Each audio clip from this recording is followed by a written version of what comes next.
presidente Jair Bolsonaro prorrogou mais 2 meses o auxílio emergencial aprovado pelo Congresso ali logo no início da pandemia, como uma tentativa de socorrer as famílias mais pobres e evitar que os efeitos, não só na saúde, mas os efeitos econômicos dessa pandemia fossem ainda mais devastadores. Mas ele só prorrogou porque já havia uma possibilidade legal aprovada pelo Congresso, que inclusive condicionava que a prorrogação fosse pelo mesmo valor e não um valor menor, como o governo cogitava. A gente repercutir essa prorrogação, especialmente pelo fato de ter sido apenas 2 meses e não 6, como permite, vamos conversar com o autor da lei e articulador desse movimento que possibilitou uma aprovação, inclusive, muito rápida do projeto de lei lá ainda no mês de março. Deputado Eduardo Barbosa, do PSDB de Minas Gerais. Deputado, muito obrigado por aceitar conversar conosco aqui no Palavra Aberta.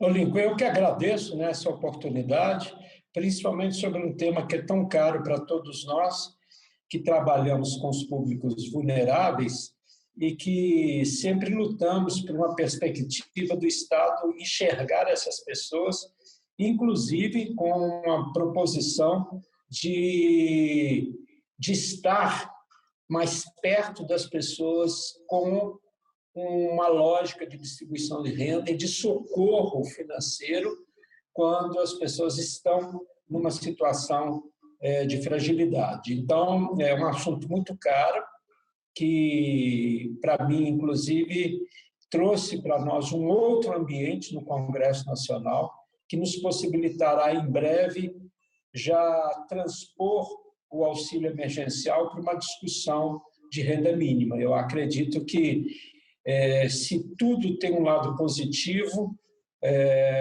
diante desse pavor que nós estamos vivendo de uma pandemia, esse é um lado positivo, que eu acho que as pessoas se tornaram mais sensíveis, inclusive a área econômica do país, para poder entender que tem pessoas que precisam da presença do Estado, inclusive para sua sustentação das coisas básicas de suas vidas, principalmente num país de mazelas sociais, né, Lincoln, como o nosso. Sem sombra de dúvida, né, deputado? E se era um assunto um pouco tabu, né, em relação a um programa de renda básica, me parece que, de fato, essa maioria está se construindo. Agora, eu gostaria que o senhor falasse um pouquinho para a gente sobre o processo de construção da lei lá atrás, porque eu quero lembrar quem nos assiste que o governo estava falando em R$200, né, de auxílio, e foi exatamente a construção capitaneada pelo senhor, pelo presidente Rodrigo Maia, que chegou a um valor de R$600, a oposição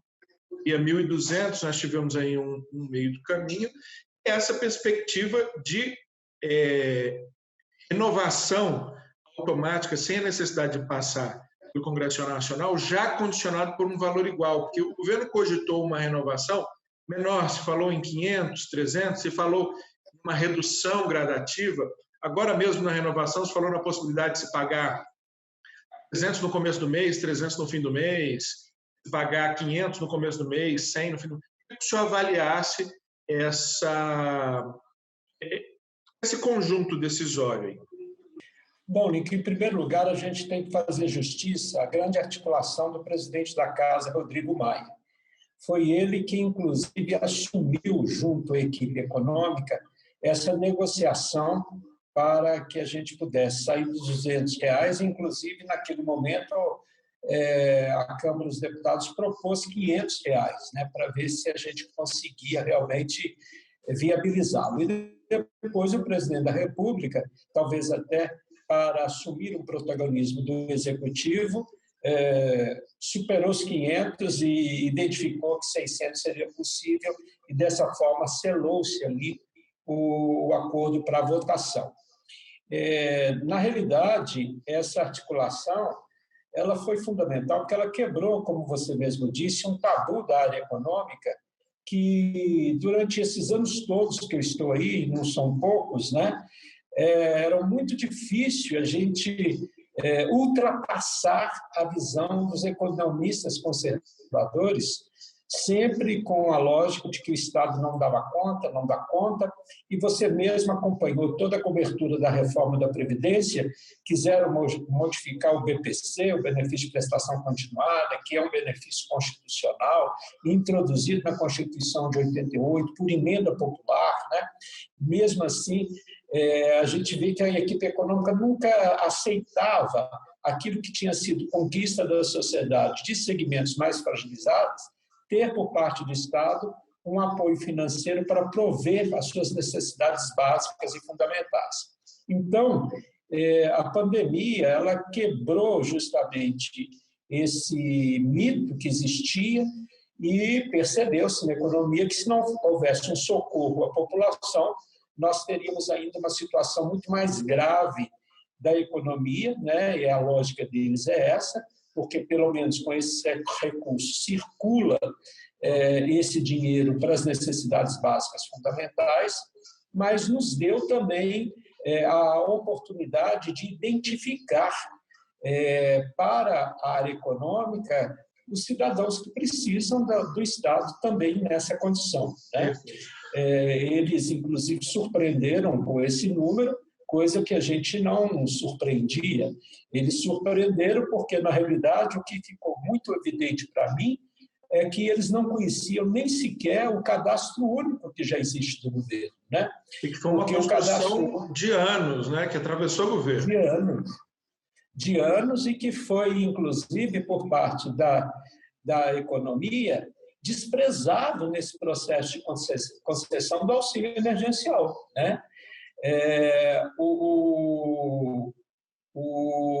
Preferiram, né, estabelecer as parcerias com a Caixa Econômica Federal, enquanto nós temos uma capilaridade de CRAS, de Centros de Referência de Assistência Social, que poderia estar fazendo a busca ativa dessas pessoas, já que a lógica do CRAS é justamente trabalhar com os territórios, né?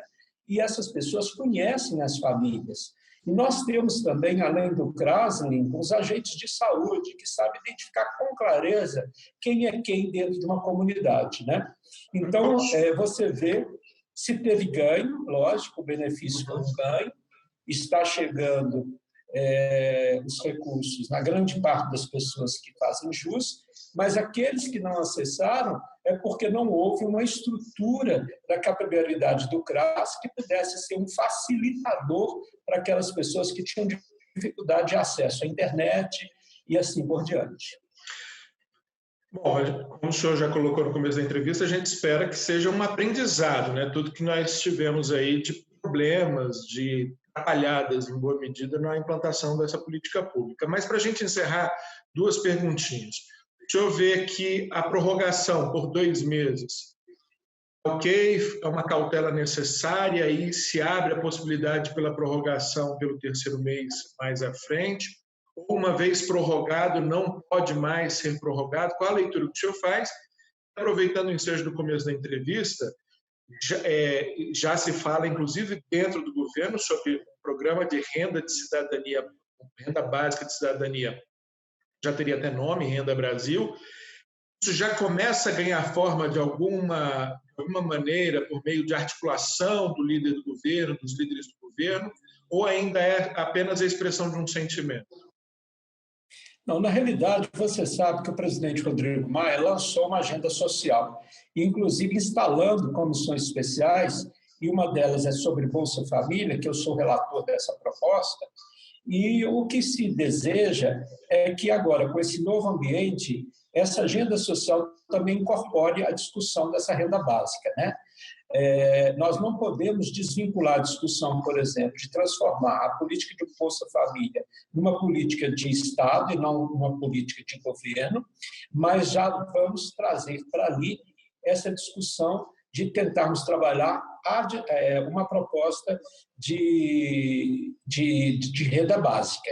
Então, eu acredito, assim que nós retornarmos presencialmente e as comissões voltarem a funcionar, nós vamos ter um debate muito vigoroso.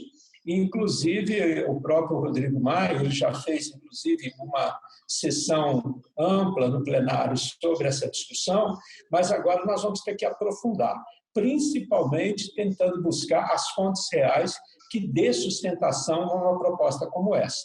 Então, eu sou um defensor disso, e nós temos um grupo de deputados também que fazem essa defesa. E a sociedade civil está articulando para tal também. Com certeza. Bom, deputado, muitíssimo obrigado. Nosso tempo até estourou em relação... Aí, só uma coisa, Lincoln. Sim. Tá bem. Pode falar. O importante é que a extensão do benefício emergencial ele teria que ser até dezembro, né? Porque nós sabemos que o processo econômico não reverte até lá, pelo contrário, vai piorar e agravar muito. Perfeito. Vamos aguardar, então, e a gente volta a conversar sobre os próximos passos desse assunto. Muitíssimo obrigado, deputado Eduardo Barbosa. Um abraço para o senhor aí em Minas Gerais e para todos os mineiros que nos acompanham aqui pela TV Câmara. Um abraço a todos. E prazer te ver, Lincoln. Eu estava com saudade. Muito obrigado. Um grande abraço. E você que acompanhou Palavra Aberta, mas essa edição continue conosco a qualquer momento. Mais uma edição sobre um dos assuntos, sobre um dos projetos de lei apresentado pelo seu representante aqui na Casa de Todos os Brasileiros. Até mais.